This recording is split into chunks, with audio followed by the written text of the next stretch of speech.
Okay, let's have a look at time zones. So we have our time zone map in front of us. Okay, imagine that the camera is the sun and the earth turns this direction. So the sun rises in the east. Every part of the world experiences the sun coming up in the east.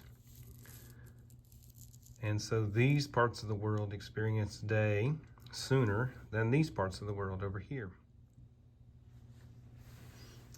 So let's say we depart from Central Time Zone USA and we're flying to Alaska, USA. Notice that the time zones have been modified by political decisions. So normally just this narrow piece of Alaska would be inside this time zone that's shown in blue. But for political reasons, the time zone's been modified to include all of Alaska in this little time zone here, this blue time zone. So we leave at 8 in the morning, Central Time, on a Monday. We count 7, 6, 5 in the morning for Alaska when we depart. But let's say the flight takes 8 hours. So 5 in the morning plus 7 hours would be noon, plus 1 more hour would be 1 p.m. still on Monday when we arrive in Alaska after our flight from Central USA. All right, let's try to leave from Salt Lake City, Mountain Time, and we're going to travel to Bangkok, Thailand.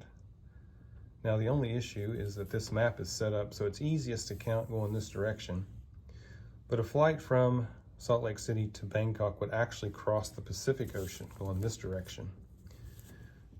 So we'll try it both ways and see that it still works out. So we leave at 8 a.m. on Monday from Salt Lake City, and just for convenience, we're going to count this direction. And we're going to use the southern part of the map because political decisions have messed up time zones in this part of the map, but not in Antarctica.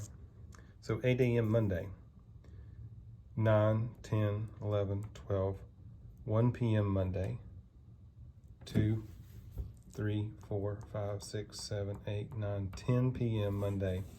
So when we leave Salt Lake City at 8 in the morning on Monday, it's already 10 in the evening in Bangkok, Thailand. Now if it takes 24 hours, it's going to be the next day, so 10 p.m. Tuesday.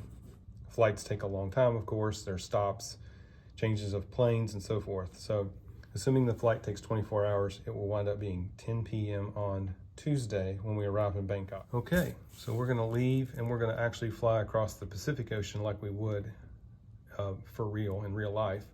We're going to leave Salt Lake City at 8 in the morning on a Monday, and we're going to go this direction. Let's try it. So 8 in the morning, let's use the southern part of the map. 7, 6, 5, 4 in the morning on a Monday. Let's pick back up over here. 4 in the morning, this was the time zone we were on.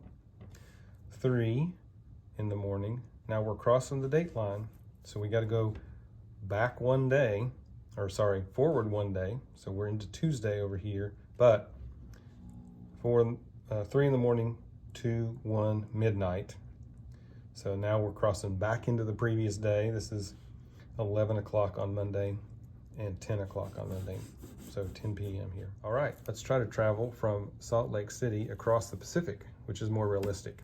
That's the way the plane would actually fly. Let's use the time zones in the southern part of the map because they haven't been changed by politics. So Salt Lake City, this time zone, 8 in the morning on a Monday, 7, 6, 5, 4 in the morning.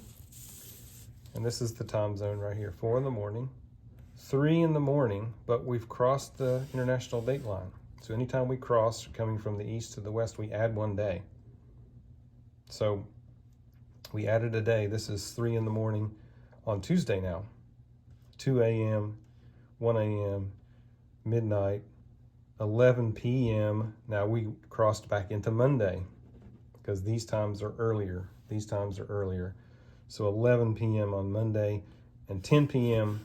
on Monday. That's the same thing we got by counting the other direction. Now if the flight takes 24 hours, then we wind up being 10 p.m. on Tuesday for our flight from Salt Lake City to Bangkok, Thailand, crossing the Pacific Ocean.